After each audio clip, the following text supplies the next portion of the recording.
Alors bonjour, là je suis dans le quartier chinois du 13e arrondissement et on m'a raconté une histoire d'une amie que j'avais perdue de vue.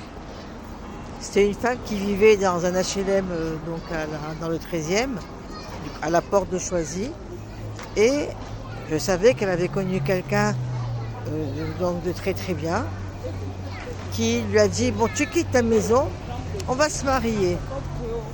Elle s'est mariée avec lui religieusement. Elle avait un fils et lui il avait 4 garçons. Donc ils ont pris un loyer très très cher dans le 19e arrondissement et elle a quitté son HLM où elle ne payait pas grand chose, qu'elle n'était pas très fortunée. Et elle est restée pendant 5 ou 6 ans à vivre avec lui. Elle s'est occupée de ses petits-enfants. Elle allait les chercher à l'école. C'était vraiment la femme accomplie, vraiment tous les Shabbats. Elle recevait tout le monde. Vraiment, elle était très très appréciée. Et ce que j'ai entendu aujourd'hui, ça m'a fendu le cœur.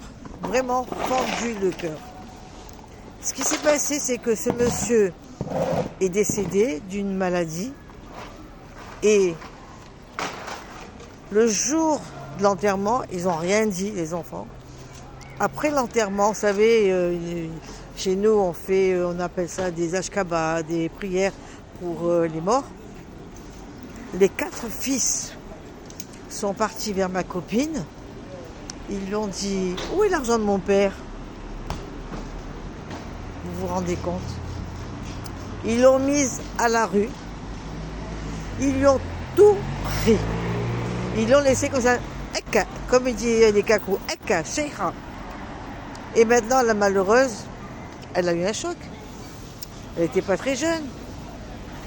Elle est en maison de retraite, où elle a un petit peu perdu la tête. Ne faites jamais confiance à un homme, jamais. Même que vous vous mariez, vous vous remariez religieusement, attention, je dis bien religieusement et pas civilement, ne quittez jamais votre appartement. Jamais, jamais, jamais. Laissez toujours une poire pour la soif. Et la pauvre, cette femme-là, en plus, elle a perdu un fils de 35 ans parce qu'il a fait le bypass. Il est resté sur une table d'opération. Donc il n'y avait personne qui pouvait donc prendre sa défense.